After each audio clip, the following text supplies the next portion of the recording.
इतिहास गवाह है कि महिलाओं को जब जब आगे बढ़ने का मौका दिया गया है, तब तब महिलाओं ने खुद को साबित करके दिखाया है। ऐसी ही एक सशक्त महिला की कहानी लेकर आज आए हैं। आज के सेशन में हम उस महिला के बारे में बात करेंगे जिसने डंके की चोट पर अपनी जीत को तो हासिल किया ही, अब कैबिनेट में भी उन पर जिम्मेदारी महिला एवं बाल सुरक्षा की है।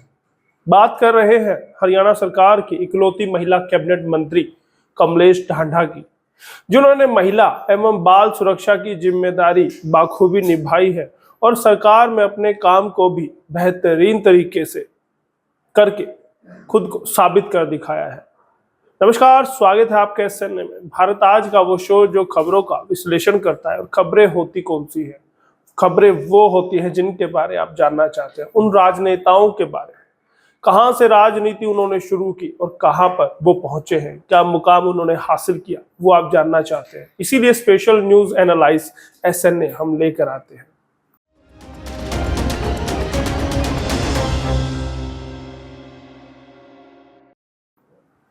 कैबिनेट मंत्री कमलेश ढांढा का जन्म 18 अक्टूबर 1967 में हुआ था। वर्तमान समय में वे 56 वर्ष की हैं। साल 2019 में उन्होंने कैथल के कलायत से भाजपा की टिकट पर चुनाव लड़ा और जीत कर भी दिखाया। इसी का नतीजा रहा कि कमलेश हरियाणा कैबिनेट के मंत्रिमंडल में शामिल हुए। पति भी थे हरियाणा सरकार में मंत्री। कमलेश ढांढा के पति स्वर्गीय चौधरी नरसिंह ढांढा भी हरियाणा सरकार में मंत्री रहे थे। चौधरी देवीलाल की सरकार में चौधरी नरसिंह ढांढा भी कैबिनेट मंत्री थे, तो वही उन्हीं के नक्शे कदम पर कमलेश ढांढा भी अब मंत्री हैं। वे भी हरियाणा सरकार में मंत्री पद की कमान को संभाले हुए हैं। अपने पति की ही तरह कमलेश ढांढा भी आम लोगों की समस्या का समाधान पर पूरा फोकस रखती है, यानी कि लोगों से उनका जुड़ाव है और लोगों की समस्याओं को अपनी समस्या समझकर उनको दूर करने के लिए वो तत्पर रहती है। ऐसा ही उनके पति का रसूख था। भाजपा के भरोसे पर खरी उतरी थी कमलेश ढांढा। कांग्रेस के बाद भाजपा दूसरी ऐसी पार्टी है जिसने कलायत से किसी महिला प्रत्याशी पर भरोसा जताया और चुनाव लड़ने का टिकट भी दिया। बता दें कि इससे पहले कांग्रेस ने इसी कलायत सीट से साल 2005 में गीता भुक्कल को उतारा था। तो वहीं 2005 के बाद 2019 तक, यानी कि 14 साल तक किसी महिला प्रत्याशी को टिकट नहीं मिला था, सिर्फ इस सीट पर। लेकिन फिर 2019 के चुनाव में भाजपा ने कमलेश ढांढा पर भरोसा जता दिया, कलायत से चुनावी मैदान में उनको उतारा। कमलेश ढांढा ने भी उम्मीद से बढ़कर बेहतरीन प्रदर्शन किया और अपने प्रतिद्वंदी को, जिनके बारे में अभी आगे बताऊंगा, को भारी मतों से हरा दिया और विधायक बनी। और उसके बाद हरियाणा कैबिनेट में जगह बनाने के लिए कामयाब भी हुए। जैसे कि मैंने आपको बताया, महिला बाल विकास वो मंत्री हैं। दिग्गज नेता को दी थी पटकनी। कमलेश ढांढा ने 2019 में जब चुनाव लड़ा तब उनके खिलाफ प्रत्याशी थे JP यानी जयप्रकाश, जिन्हें आप आदमपुर उपचुनाव में भी कांग्रेसी उम्मीदवार के तौर पर जानते हैं, जो कि कांग्रेस के दिग्गज नेताओं में से एक थे। लेकिन फिर भी वही बात है कि एक नारी सब पर भारी, और कमलेश ढांढा ने भाजपा व लोगों की आशाओं के मुताबिक भारी मतों से जीत दर्ज कर अपना चुनावी रुतबा दिखा ही दिया। कलायत में पहली बार खिलाया था कमल। यह भी बड़ी रोचक बात है कि कमलेश ढांढा की बदौलत कलायत हलके में पहली बार भाजपा का कमल खिला था। इससे पहले इस सीट पर इनेलो और कांग्रेस जैसी पार्टियों का दबदबा रहा है। कलायत में पहली बार 1967 में विधानसभा का चुनाव हुआ था और फिर साल 2005 तक ये सीट आरक्षित ही रही थी। फिर कांग्रेस व इनेलो का दबदबा कलायत में रहा, लेकिन साल 2019 में पहली बार यहां पर कमल खिला, वो भी भाजपा का, और वो भी महिला नेता कमलेश ढांढा की बदौलत। तभी तो हमने कहा था कि एक नारी सब पर भारी। कैथल जिले का बढ़ाया था मान। कमलेश ढांढा ने इस जीत से न सिर्फ भाजपा का मान बढ़ाया था, बल्कि कलायत हलके का भी सर गर्व से ऊंचा किया था। इसी के साथ एक अनोखा संजोग भी है कि इस सीट के साथ कमलेश ढांढा ने जो बनाए रखा है, वो संजोग क्या है उसके बारे में आपको बता दें। जब भी कलायत हलके से किसी महिला ने चुनाव लड़ा तब वो जीती है।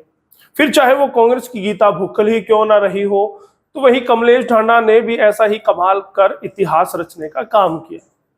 राजनीति में भाजपा ने कमलेश ढांढा को भरोसा जता के उतारा तो डंके की चोट पर इस महिला नेता ने जीत दर्ज करके दिखा दी। और उन्होंने ये भी दिखा दिया कि वो किसी से कम नहीं है। काम को लेकर कोताही बर्दाश्त नहीं।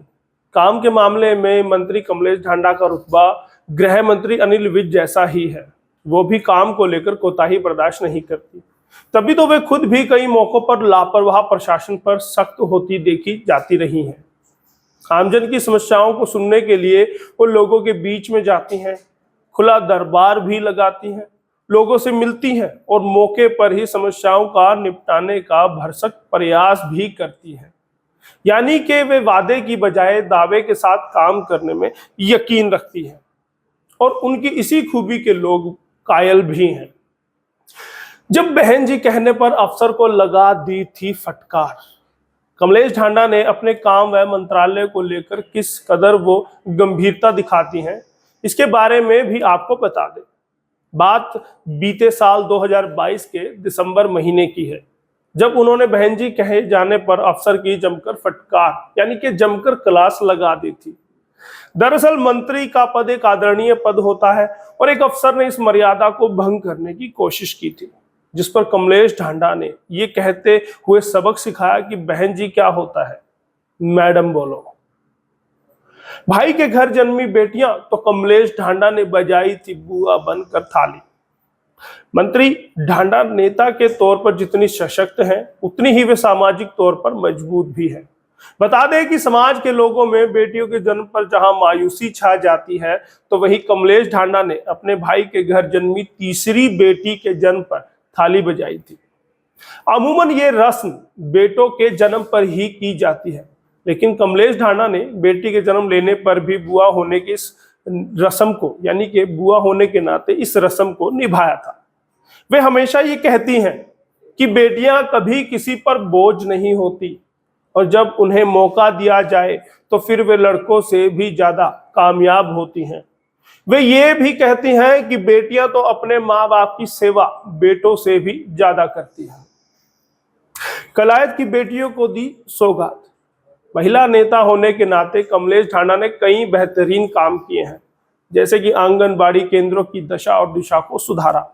बेटी बचाओ बेटी पढ़ाओ अभियान के तहत बेटियों के लिए कई प्रोजेक्ट वे लेकर आई हैं। तो वही कलायत की बेटियों के लिए शिक्षा व्यवस्था बेहतर दिशा में उन्होंने काम किया, यानी कि शिक्षा कलायत की बेटियों के लिए शिक्षा व्यवस्था को उन्होंने बेहतर बनाया, उस दिशा में खूब काम हुआ। श्री कपिल मुनि राजकीय कन्या महाविद्यालय को अब उन्होंने स्नातक महाविद्यालय से स्नातकोत्तर महाविद्यालय बनाने में महत्वपूर्ण भूमिका निभाई है। इलाके की बेटियों की रुचि को देखते हुए नए शैक्षणिक सत्र वर्ष 2022-2023 से मास्टर इन कॉमर्स के पढ़ाई की शुरुआत भी करवाई है। आपको बता दें कि इसी इलाके के कई स्कूलों की चार दीवारी का काम करवाया और साथ ही बच्चों के लिए शौचालय का निर्माण भी करवाया है। जबकि इससे पहले शैक्षणिक सत्र के दौरान उन्होंने 80 छात्राओं के पासपोर्ट भी बनवाए थे। तो इस तरह की शख्सियत की धनी है कमलेश ढांडा। आप उनके बारे में कितना जानते थे, आप उनको कितना मानते थे, हमें कमेंट में जरूर बताइए। क्या एसएनए से आपकी रोचकता बरकरार है? क्या आपके ज्ञान में वृद्धि एसएनए से होती है? हमें जरूर बताइएगा। बहुत बहुत धन्यवाद। एसएनए के लिए मैं यशपाल कंचन।